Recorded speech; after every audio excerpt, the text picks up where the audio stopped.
Hello, and welcome to Western Civ. In today's bonus author interview, I sit down with historian Felicia Kornblue and talk about her most recent book, A Woman's Life is a Human Life. It's an excellent book. It covers the subject very thoroughly. I learned plenty while reading it. And anybody who's interested in learning about the history of reproductive rights and educating themselves a little bit about the past and things that have happened is a great read for you to pick up. Now, I'm telling you at the outset, the subject matter of the book is reproductive rights. And so if it's a subject that you're not comfortable with, then this probably isn't the author interview for you. But it is an objective covering of the historical facts leading up to roughly the Roe v. Wade era and then all the way beyond to 1980. Now, it's a long book. It's an excellent book, but because it's so dense, I couldn't possibly cover everything. So the questions in the interviews that you're going to hear today are things that interested me, but I want to be clear, this is a bare fraction of all of the information that is included in the book. As always, the link is in the show notes if you'd like to pick up a copy. It was published today. So if you're interested, you can click the link and it'll take you to any number of places that you can pick it up. It's well worth a read, and it happens to be a very timely piece of historical scholarship. But without further ado, here is the interview. Normal caveats about the fact that the sound quality is never going to be perfect because it's an interview. That being said, here we go. All right, so as I mentioned before, I'm here with historian Felicia Kornblue. And we're talking about her most recent book, A Woman's Life, and it's an excellent book. And I do highly recommend people picking it up. It's very detailed. So I'm going to tell everyone today, right now, we're not going to get to everything by any stretch of the imagination, but I wanted to give a flavor of what you could expect if you go out and you pick up a copy of the book. And I kind of want to start in the prologue, because I thought the prologue was really interesting, actually, because you talk about two women, Dr. Helen Rodriguez Trias, and then your mother, Beatrice Kornblue Braun.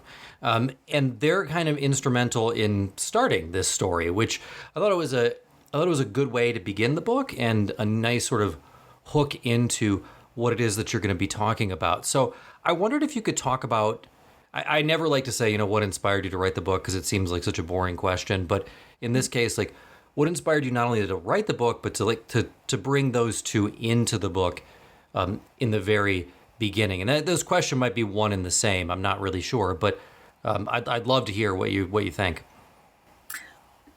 Well, first of all, thank you so much for having the conversation with me. I love books and I love book readers. I love talking about books, so it's really fun. So for me, the project started with a tragedy, really. It started with my mother's death. And my mother had a bleed to the brain when my family was gathered together for a happy event for my nephew Eli's bar mitzvah. And if you know the way Jewish holidays work, it's always the evening and then the day. So we were there on the Friday night before the Saturday, which would be the Sabbath, where he would be doing his big show. But there's like a little show on the Friday night. And there we all were in the synagogue with Eli up there in his suit. And about 5 minutes in, my mother had this catastrophic health event from which she never recovered. And that was, a devastating blow for all of us. But we were advised to come back on the Saturday for the joyous event that in our tradition, that we should also focus on the joy and continuity. So my family was gathered again on Saturday morning.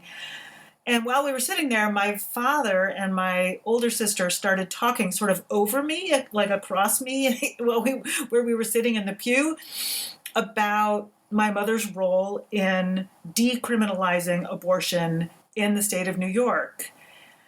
And it was a story that I had never really heard about how my mother had played an instrumental role in legalizing abortion in the years before Roe versus Wade. So Roe versus Wade from the Supreme Court is 1973, but the law that my mom was involved in was passed in 1970 in New York, and the campaign to bring it to that point started even earlier, and that law was utterly transformative.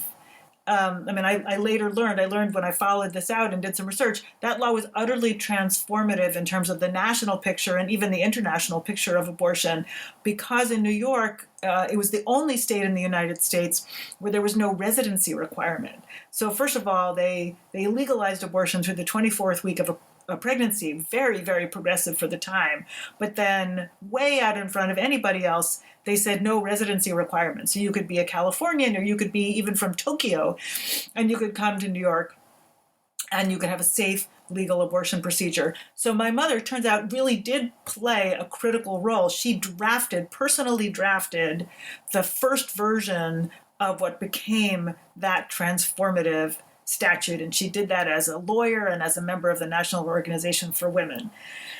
So I started with her, and then at some point in researching her role and researching that whole New York story, I remembered that the woman who had been our next door neighbor for about a decade in the 80s also had played an important role in the reproductive rights movement, and she was Dr. Helen Rodriguez Trias, and she was one of the founders of the movement against sterilization abuse, and she understood that as every bit as important, maybe even more important than the struggle to gain and maintain legal abortion. And from looking at sterilization abuse, which really is about people's ability to have children, people's right to have children, and not like abortion, which is about the right not to have children, right? From that point, Helen and the people that she worked with started to develop a whole theory of what today is called reproductive justice, which is about both sides of the coin. On the one hand, we want freedom to make decisions when we don't want to have children and when that doesn't work for ourselves, our families, our health. But on the other hand, we also want the freedom to have kids, to have families, in a time and a place in our lives where that makes sense. So with Mom and Helen, I realized that I really had a connection to these two incredibly important and still under-researched 20th century stories that obviously still have so much to say to the times that we live in today. Yeah, and I want to make sure that we're framing this right. And you talked about this a little bit in the question, but I want to make it clear for people who are listening that, let's talk a little bit about the different movements that are going on in the 1960s as we transition into the 1970s, because I don't want to ask you what is the book about, but it is important, I think, to understand and to define, that reproductive rights means more than just the right to an abortion. Today, that's probably what people think of. But I think it's really critical for everyone who's listening to understand that at the time, when this movement was really starting to gain traction and gain steam, there was more to it than that. So I was hoping you could take just a minute and define sort of like what do we mean when we say reproductive rights as we're moving into the start where your book takes off from? Like, what are the different movements at foot there? Yeah, well, I'm glad you framed it that way, because I think this is a conversation that people who work in this area are still having. It's one I've been on a Planned Parenthood board, and we talk about this all the time. So yes, reproductive rights meaning the right to a legal, accessible, affordable abortion. That is one key critical component, and we can go all the way back, certainly to the 1960s, and see that there was a mass movement that was rising around that demand. People also were fighting for access to contraception, right? It's only in 1965 that the Supreme Court says that the state you live in is not allowed to prevent you from buying contraception. The state of Connecticut, which we now think of as being so liberal, at the time had a law saying, you cannot buy birth control. Even if you're married, even if you're in a heterosexual marriage, you cannot buy birth control, right? So the Supreme Court ruled that in 65, but it took a lot of power from the grassroots. So those two things I think are more familiar today, right? The right to not have kids, either through contraception or through an abortion procedure. But people also were talking about the danger of sterilization abuse, and that was not. I mean, these days we might think about it as being like a horror show, worst case scenario. Like maybe this happens somewhere in some other creepy country, not in our country. But it was something that people became aware of that actually was happening in America, and not that far from people's own experience. So particularly in the Deep South, people became aware that Black women in particular were being either coerced into having sterilization surgeries, or that sometimes they would go into the hospital for one procedure and they would come out with having had a hysterectomy without having ever signed a consent procedure or talked to the doctor about that. In fact, that happened to Fannie Lou Hamer, the famous civil rights activist. And according to the most recent biography, this was one of the things that made her a civil rights activist, that she had had this horrible experience. And so she understood how vulnerable she was and that she had to organize with people, right? So that kind of stuff became present to people as the civil rights movement rose in the 60s.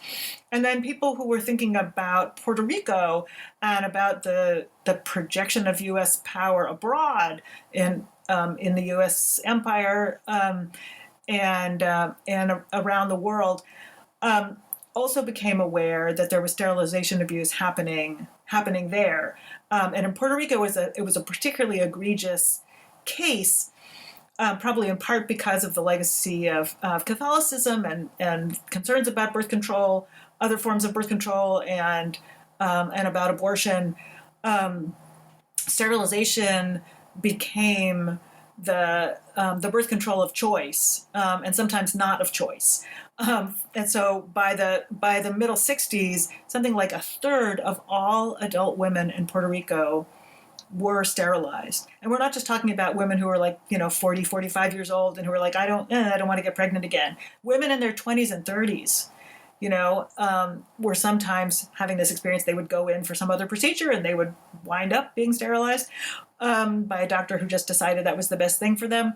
Or they were pressured and coerced in one way or another, because the doctor would sort of imply that if they didn't do it, then they wouldn't get welfare anymore, or that it would just be better for them. And there were stories of doctors in some places doing sterilization procedures so that they could practice their skills, their surgical skills, and it was sort of used as a training thing. There was all kinds of abuse happening, and it actually was not at all regulated.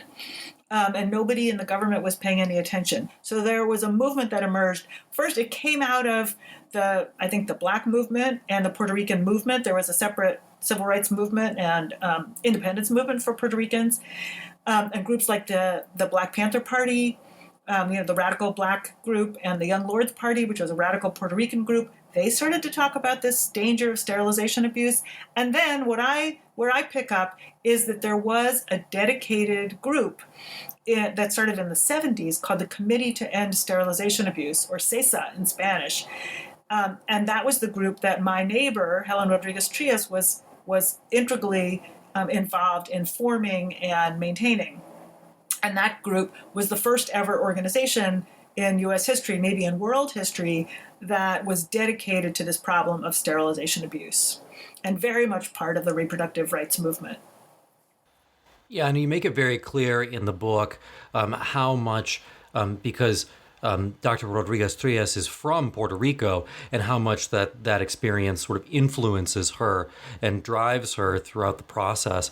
And I think it is important to remember that, people bring their own experiences with them into these issues. They're not necessarily cut and dry what we see on the television for everyone. But let's talk about another organization now, the National Organization of Women, because that's obviously a very important organization when it comes to the history of the topic that we're talking about So, what is now? When was it founded? And how instrumental was the organization in the early quest for reproductive rights? Well, they were incredibly important. And I think, these days, we think of that as a pretty tame organization. We associate them with emails we get from their Washington, D.C. office. At the time, they really were a grassroots organization, and membership was really important. Joining as a member meant that you were really dedicated to action, not just theoretically committed to women's rights. What now started in the middle 1960s, they were a civil rights organization. They saw themselves as a civil rights organization, right? In the tradition of the Black Civil Rights Movement. They saw the successes of the Black Civil Rights Movement. And it was mostly white women, but not exclusively white women, who said, there also has to be a civil rights organization for women. Actually, some of the key founders were people like Pauli Murray, who was a Black civil rights activist who had been very much involved in the NAACP and was a very important theorist of Black civil rights as well as of women's civil rights. And I write about Florence Kennedy, who was a Black attorney, very radical, very committed to Black power, but also committed to women's power. And they both were important early members of the National Organization for Women. And then there were folks like my mother, white women professionals, who saw that they were facing all kinds of hindrances to getting an education, to getting employment, to being taken seriously in politics, right? And so now was committed to all of those things. And the abortion issue rises within now from the New York chapter with Flo Kennedy and people like my mom and people like Betty Friedan, who was the first president of the organization. They, at the local level, started to problematize the issue of abortion and to treat it as one of the fundaments of women's civil rights.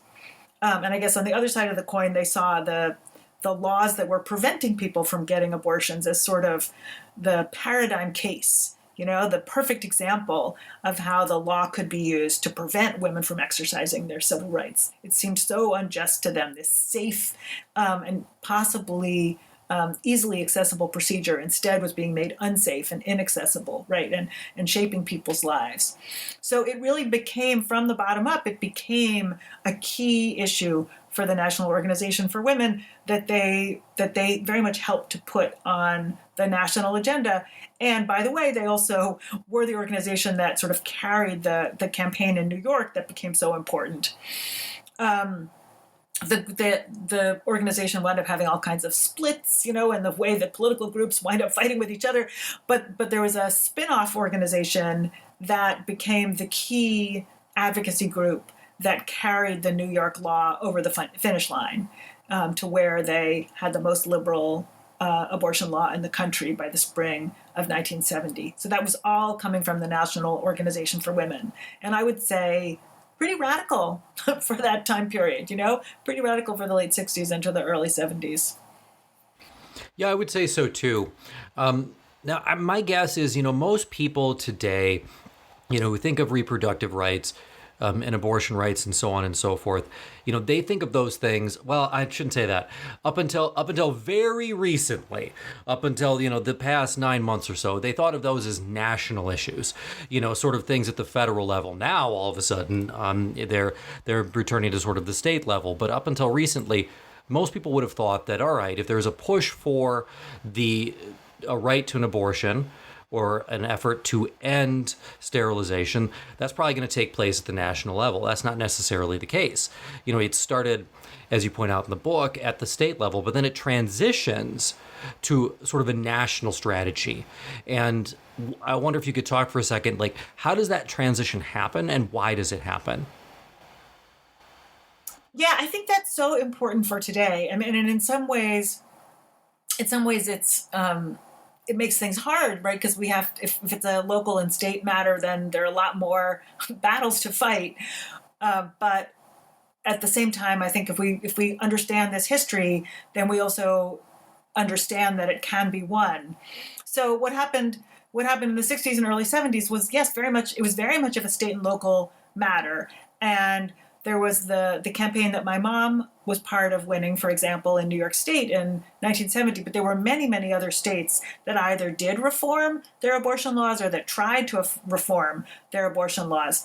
And for a long time, people just thought that was the way they were going to do it. It was going to be a state-to-state matter, and they were going to go through the legislature, which is, in theory, more responsive to the people. They never really thought that they would be getting a big ruling from the federal courts. They thought of the federal courts as kind of hostile to them, to their cause. And if anything, like in New York at the beginning of this story, they thought they were going to have to change the state constitution or maybe change the federal constitution in order to move this forward. So, yes, it was very much a state and local matter. And it really meant that people needed to organize and build coalitions and use all the tools at their disposal. And the same thing with the sterilization story. So there, it was even more of a local matter. The first big victory that the movement against sterilization abuse is able to win is a victory inside the New York City public hospital system. So it's not even all the hospitals in New York. It's just the ones that are run by the city. Right? And so they're able to do that, and it's a big lift. And then they're able to go from there to the New York City Council, and they're able to pass a historic law in the New York City Council, and that's covering millions of people, still not national. And then the Carter administration, the Jimmy Carter administration, is watching what they're doing in New York City and sees the way things have played out, and that the regulations that they're able to pass have been successful, that they've been controlling sterilization abuse to a certain degree. And so then the Carter administration takes this up in the Federal Department of Health, Education, and Welfare. Today it's HHS, right? But it was HEW then. And so they pass regulations that cover all medical facilities and every institution that gets federal funding, Medicare, Medicaid, et cetera, which is basically all healthcare in the United States. And so that's a huge transformation. But in that case, it's not even the legislature, it's not Congress for sure. And it's definitely not the Supreme Court, right? So what I see from that is, on the one hand, we have to carry these battles wherever we are. I think it's our obligation, and it's also our opportunity. Whether you're working in one hospital or in a hospital system or in a city or a state, right? And also, we never know in advance, what's going to be the venue where we're able to make gains. I think this history really shows that people were able to work in a regulatory environment, they were able to work in a legislative environment, and then ultimately they were able to work in the federal courts. But nobody knew that at the beginning. They didn't anticipate it. Yeah, I think that's an assumption that's endemic to a lot of history. People see the way things work out, and they simply assume that, well, from the very beginning, that was the strategy. Exactly. You see a case like Brown versus the Board of Education, and you assume that, all right, well, this was they planned on doing this from the very beginning. But no, these movements are organic, and they take time to develop, and we're talking about real people here, not robots, not just characters in a book, the long forgotten tome. This is... these are real people who are making decisions and mistakes. And not everything's going to work, and different people are trying things. And that's what I think is interesting. Now, another thing I thought was interesting, this is kind of a little bit of a change, but I wanted to ask you about this because when I was reading in the book, one absolutely nowadays tends to think of, religious organizations or organized religion as being sort of diametrically opposed to abortion rights. They're on opposite sides of the island, and they do not cross the middle. But in some ways, some religious organizations, as you point out in the book, were actually instrumental in early reproductive rights advocacy. And I thought that was fascinating. I was hoping you could talk about it for a minute. Yeah, I'm so glad you picked up on that. And I'm really hoping that people who are part of churches and synagogues around the country, people of faith, pick up on that and take a little bit of inspiration from this. So yes, there were people who were very religiously engaged, who also were very involved with these issues. And it starts early, and I think here also the Black Civil Rights Movement plays a huge role. There were, I think we know, kind of in the mists of our memory that there were people who went from the north down to the south, including some radical Catholic priests and some, radical rabbis and Protestant ministers and so on. But I think we don't know as well that there were also people in the north who were allying with the Black movement, right? Like in New York City, for example, there were progressive clergy who had gotten very involved in the struggle in the North itself, a struggle to integrate the schools, struggles to integrate public housing and other kinds of institutions, right? So they were kind of used to shaking things up and being politically engaged and kind of carrying their congregations along with them. So I look at a few people in particular, some people who were outliers because they were so activist, but they weren't so far ahead, either of their own congregations or of the general community. So then what happens in the 60s is that they come to conclude that what's going on with abortion in particular, the way that it's impacting people, the number of health disasters that are happening, people dying and people being sort of mutilated by unskillful illegal abortions, right? All of that stuff. They have congregants or parishioners who are coming to them who are asking for help, and they can't provide the help. They can't provide what they usually would think of as pastoral care to the people that they care about. And so they decide that they have to get involved in the movement in a way. And there's one particular activist who kind of recruits a group of clergy, and they form the Clergy Consultation Service on Abortion, which it becomes a national organization, and some people may even have heard of it, but it was based in New York, and the original idea was that they had to do something about this New York law. And they had to be able to serve their own parishioners and their own congregants, right? So it starts at one Protestant church in Lower Manhattan, and then it grows to be a national movement. It becomes the most important abortion referral network in the United States, meaning that they're finding a way to help people who feel the need to terminate a pregnancy. They're helping them find doctors, real MDs, who are willing to provide safe abortion procedures. And it involves all kinds of details that I won't go into, but they create a network where overwhelmingly they're able to get people to safe providers and protect them, except in a few kind of outlier instances, able to protect them from the law as well. And I think it's just such a great example. It's a great example of people of different religious faiths coming together, first of all. These clergy, different kinds of Protestants who might be warring with each other under other circumstances, working with Jews, and I think even a couple of Catholic clergy, sort of dissident Catholic clergy, not in New York but elsewhere, were involved. And they made an enormous difference, both in the service they were able to provide for those individuals, who were counseled by them, but also I think they helped change the law, because it became they did it all above board, and it became obvious to legislators and other people who were regulating this stuff that people were able to find safe abortion procedures, right? That this became the example that abortion could be safe. The doctors could provide it in their own offices, even, relatively affordable, and that they were defying the law, and kind of getting away with it. And that was one important stop on the way toward changing the law. Yeah, I bet most people would be blown away to find out that, the largest referral network for a safe abortion came through the clergy. That is, that's something that you just would never nowadays expect it.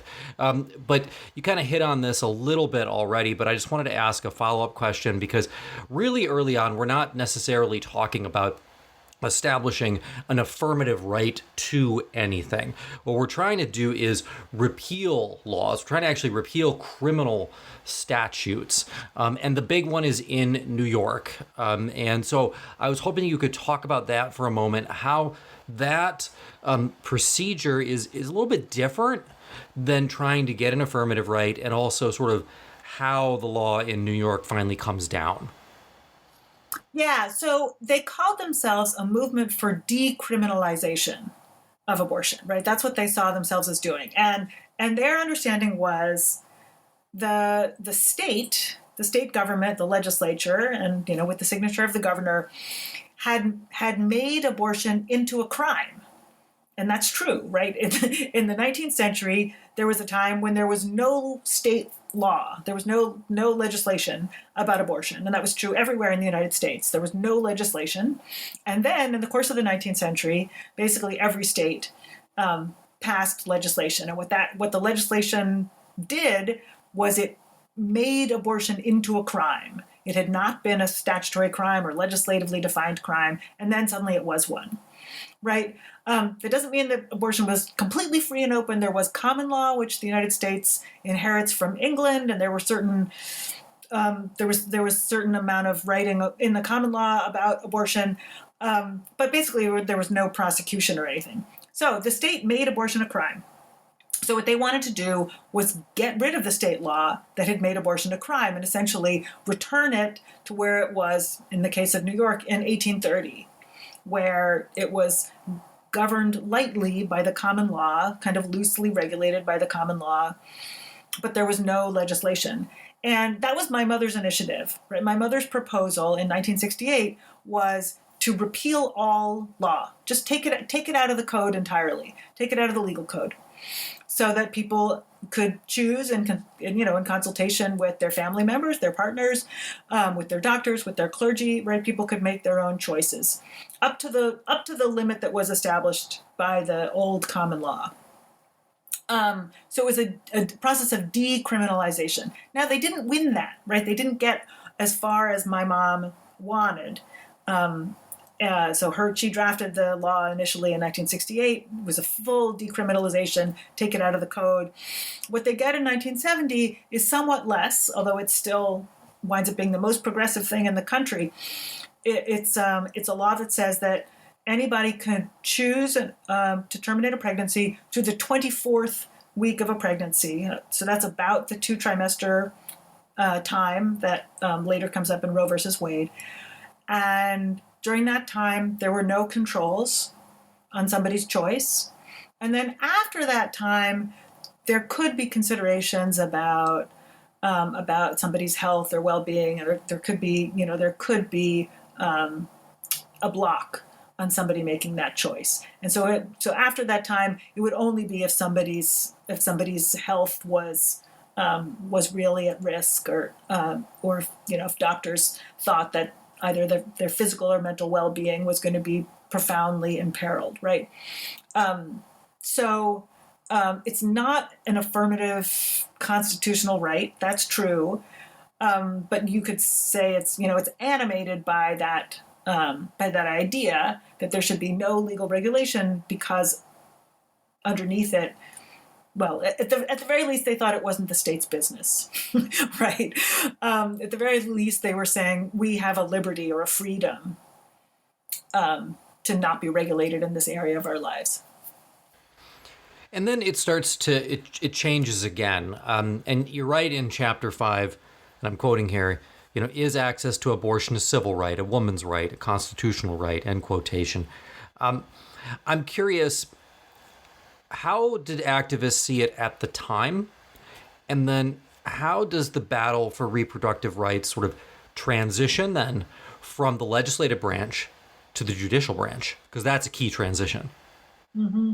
Yeah, it is a key transition. So, interestingly, feminist activists and lawyers do enter the courts a little bit before this New York law that I've been studying. That's the first foray into the federal courts. And I don't know if they really thought they were going to win. I don't think they thought they were going to win. I mean, these were real grassroots activists who were using an opportunity in court, just like they would use any other kind of tactic, mostly to change people's minds, to affect public opinion and reach the media and so on. But there was a case that I researched. This case called Abramovitz versus Lefkowitz in New York, which went into the federal courts, and it was, based in many, many activists who signed up to be plaintiffs in this case. And it was the first time that they and their lawyers asserted that there was a woman's right at issue in the whole question about abortion. Right before then, if that people had gone to court, it was doctors, because doctors were being prosecuted. So they bring this federal case, and then the case is mooted. It basically is pushed to the side, and taken out off the court docket because New York actually changes its law, right? And the New York law that made abortion a crime was their object. So that case goes away, but then there's a national movement of women activists and women lawyers to seed and start other cases around the country.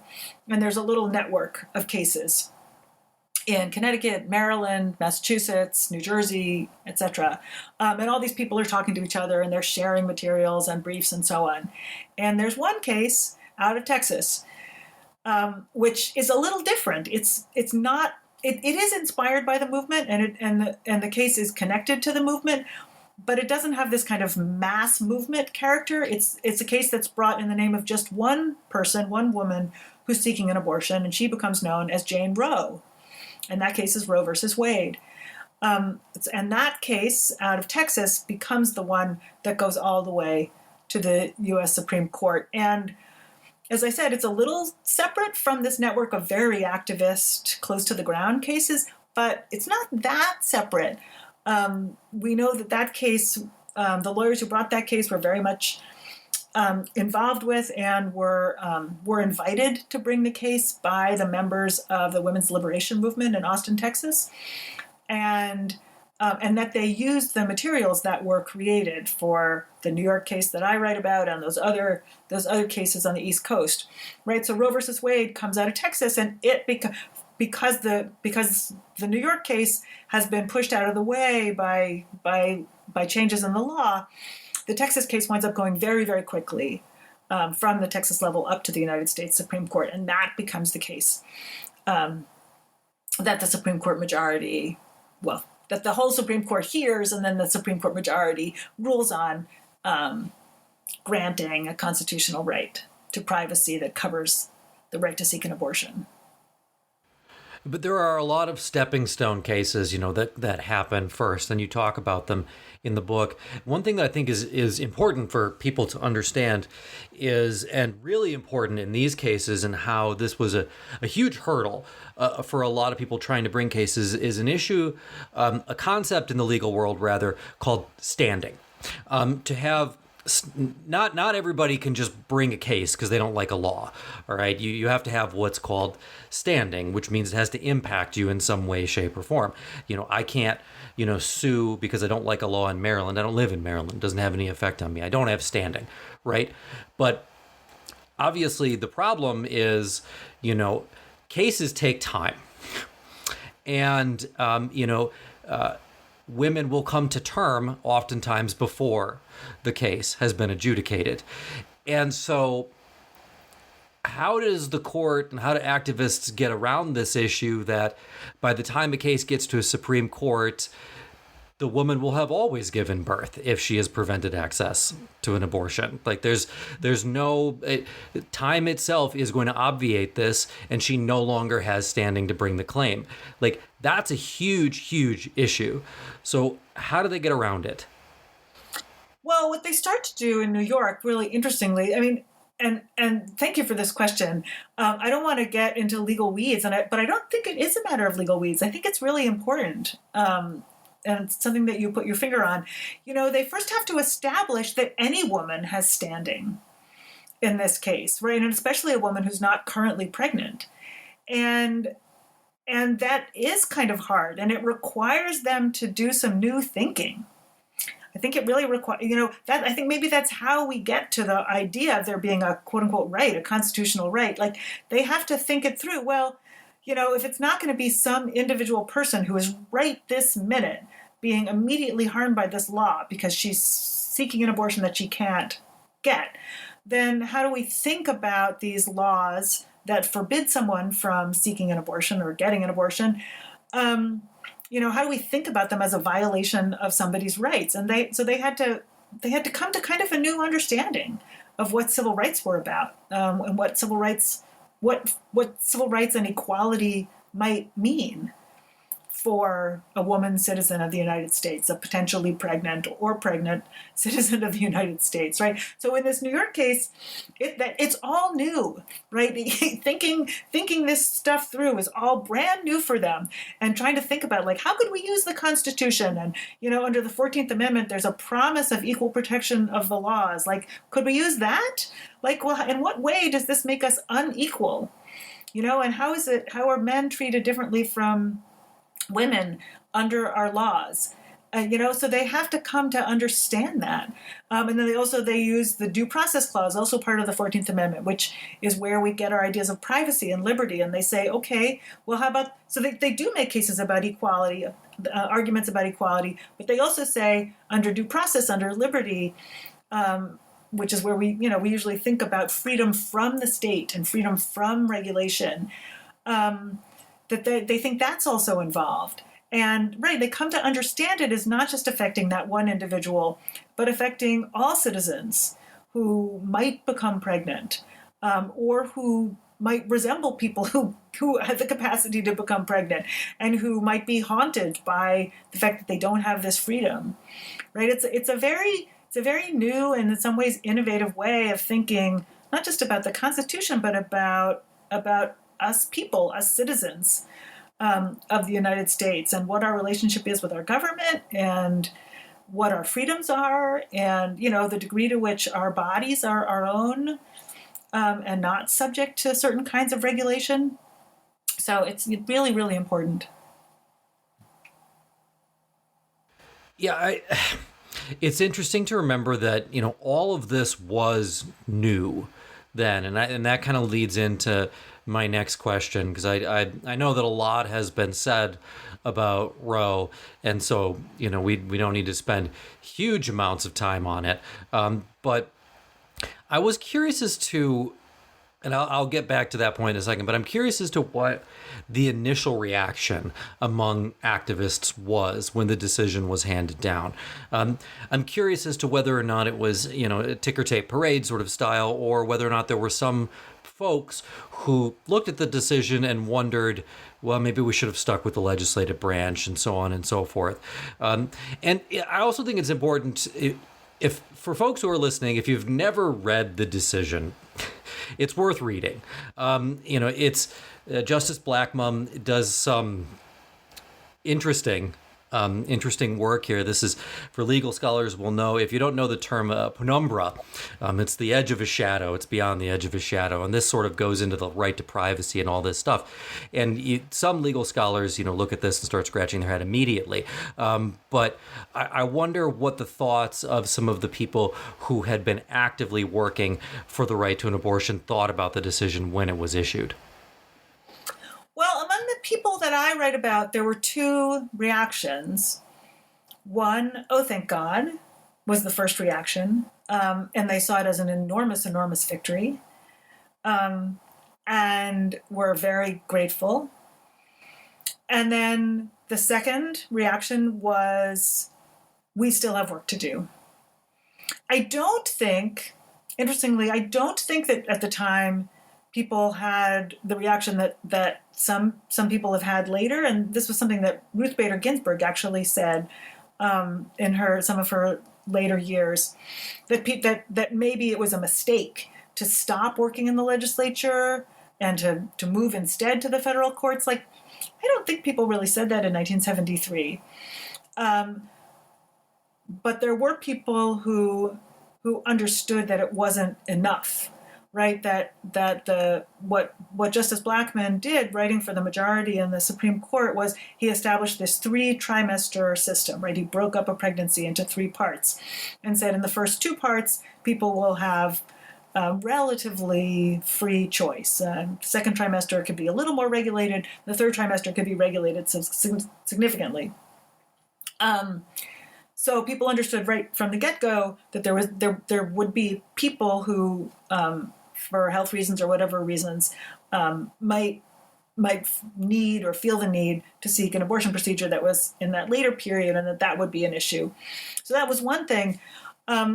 And the other thing is that very soon after the Roe opinion comes down, there's a huge scandal around sterilization abuse. And this is around these 2 little girls in Alabama named the Relf sisters. And this becomes a national scandal. These are kids who are being served by a federal government program, and they're being given family planning services, birth control, even though they're very young, and maybe that wasn't such a good idea either. But even worse than that, when there are questions raised about the birth control, a social worker decides that they're good candidates for sterilization, and their mother insists that she did not understand the consent form that she signed before they went. And so the people who were watching the issue of sterilization abuse understood that Roe versus Wade, even as important as it was not going to be enough to really secure people's reproductive rights in the full way that they understood what reproductive rights were, right? And that there were still going to be issues around race and class and geography, where you were in America, and that people were going to need to assert rights that went beyond the rights that were preserved by Roe versus Wade. Yeah, again, I think it's important to see it as an organic unit functioning here, that it wasn't the end of the process for a lot of people. We tend to, when we're talking about history and reading about history and teaching history, we like to, put things into like really nice boxes and say that, okay, well, this happened on this date and everything was, and it changed for everyone from that point forward. But as any person of color living in the South in the late 1950s will tell you that the schools were not desegregated 10 minutes after Brown versus the Board of Education was decided, which is why they needed Brown too. But nor did any other decision sort of put the official kibosh on anything. It's always organic. History is not linear.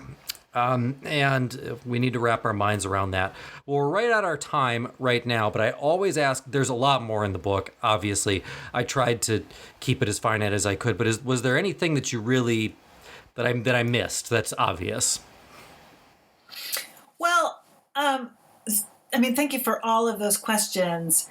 I'll just say I very much write in the spirit that you were just talking about. And that's why the book doesn't stop in 1973. You'll see, anyone who picks it up, that the tight chronicle that I'm telling goes through 1980. And on the abortion front, it was in 1980 that the Supreme Court said that it was okay to deny Medicaid funds, like federal government healthcare funds, for someone seeking an abortion, and that meant that abortion became kind of a class privilege. So I think that's really important. And then on the sterilization abuse front, it's very important to follow that story out into the 70s and at least up to the early 1980s, because that's a story that continues to be very, very live all through that period. So yeah, I think that's so important to understand. Roe was a landmark. Of course, we do miss it. We do want those rights. We do want the Supreme Court to say that there's a constitutional right to privacy in this area. And at the same time, to understand it wasn't ever enough, and restoring those rights won't be enough today. Yeah, and again, a good lesson for anyone who is just interested in starting to learn more about history.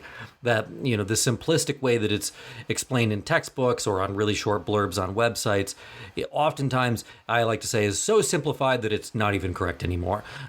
So it's one of those things that's why these sorts of histories are so important, because they give so much extra depth to the topic that I think that anyone who has any sort of inkling, and obviously it's a great book for current events as well. If you would like to learn more about the history of the things that a lot of folks are shouting about, then this is a perfect book to pick up to understand that. It's an excellent book. I hope it does well, and I'm sure it's going to. So thank you so much for coming on the show. It's been really great. Thank you, Adam. So that concludes my interview with author and historian Felicia Kornbluh. Again, it's a wonderful book. Link is in the show notes if you'd like to pick it up. And just a couple of plugs for the show. We will pick up our narrative on Friday once again. In the meantime, if you're looking for any additional content, you can check out the website at westerncivpodcast.com. If you're interested in ad-free shows, you can get those for $1 a month at patreon.com/westernciv. And if you'd like the whole story all over again, but especially at the beginning with more detail and superior audio quality, you can check out Western Civ 2.0. You get a free 7-day trial. The link is in the show notes. We're well moving on to the Peloponnesian Wars at this point, which I think I covered in like 15 minutes the first time around. But this time, going to give it its full several episode treatment. Again, links are all these things are in the show notes. Until Friday.